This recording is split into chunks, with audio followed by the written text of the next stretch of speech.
What's up guys? Nandito ako ngayon sa Trek Electrical.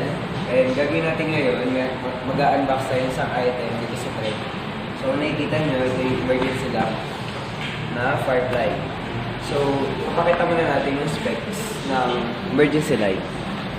So yung input voltage po niya is nasa 220 to 20 volt. And yung charging time niya nasa 20 to 24 hours. Yung duration niya, yung one head, kapag ginamit nyo siya, is 32 hours siyang magagamit. Kapag two heads, is 17 hours. Pero may caution po siya guys. Lagi na natin natandaan, to maximize performance, make sure that the unit is fully charged before initial use. So ito, nadalyo po ito. The prolonged battery life of the product, charging and discharging every 3 months during storage is required. So required po talaga siya guys na every 3 months kailangan nyo siyang i-discharge. So post nyo na lang guys kapag gusto nyo pong basahin lahat ng caution para mas maayos siyang magamit at mas safe siyang magagamit. So ngayon buhusan na po natin item na emergency light. Ayan po natin.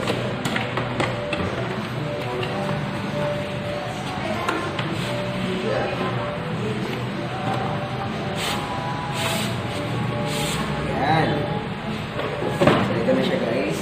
Sobrang magaling ano niya, yung packaging niya. Safe na safe. Ayan, may plastic pa. Charan! So may kasama na po siyang manual. So kung hindi nyo po alam paano siya gamitin, pwede nyo po itong basahin yung manual po niya. May mga indicator po siya. Pwede nyo siyang mabasa. Pero ituturo natin to one by one para talagang mas maintindihan siya kung gaano siya kaganda yung light na emergency light. So mapapansin nyo, ito yung itsura niya. So dito, meron dito on. Ayan, kung gusto niyo yung ito yung right na ilaw. Ito naman yung left. Ayan, makikita niyo yung ilaw. Ayan. Ito, makikita niyo to, ito po yung tester. Kung makikita niyo to guys, ito ba isang fuse? Tatanggalin po natin para makita natin. Tanggal. Ayan. So ito ay 2 ampere, 5x20 po ito. So ito, ginagamit siya dito para kapag nag-short, ito na yung pasisira. So pwede mo rin ito siyang palitan. Ayan. So balik mo natin.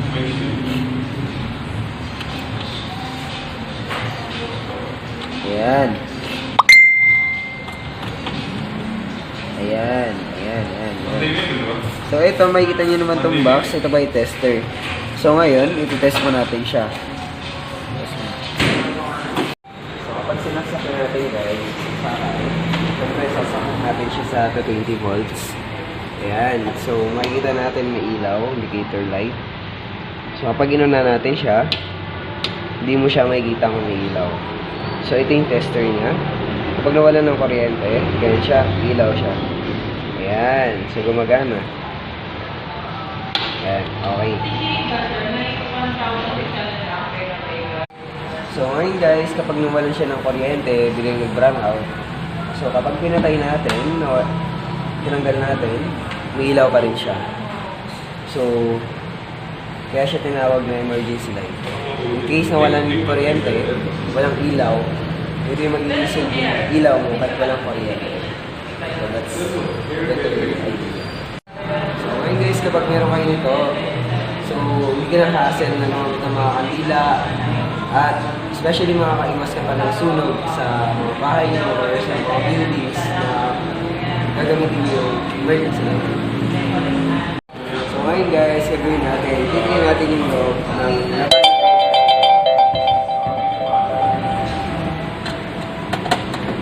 gagamit lang tayo ng screw.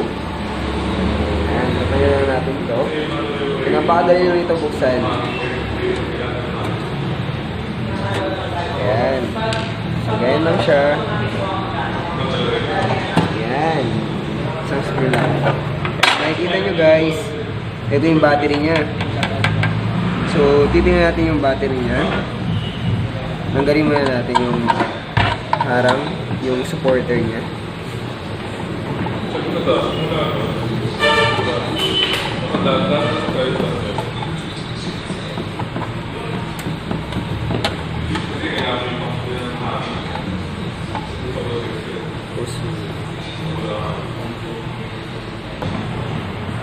So kung makikita nyo guys, ito yung mga specs ng battery.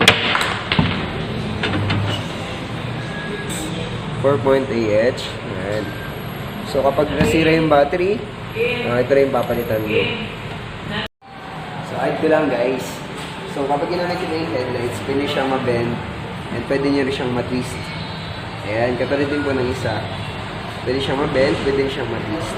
Depende po sa display kung saan nyo po siya gustong itapat. So, guys, thank you for watching. And kung nagustuhan niyo po yung video na to, bigyan niyo po kami ng thumbs up.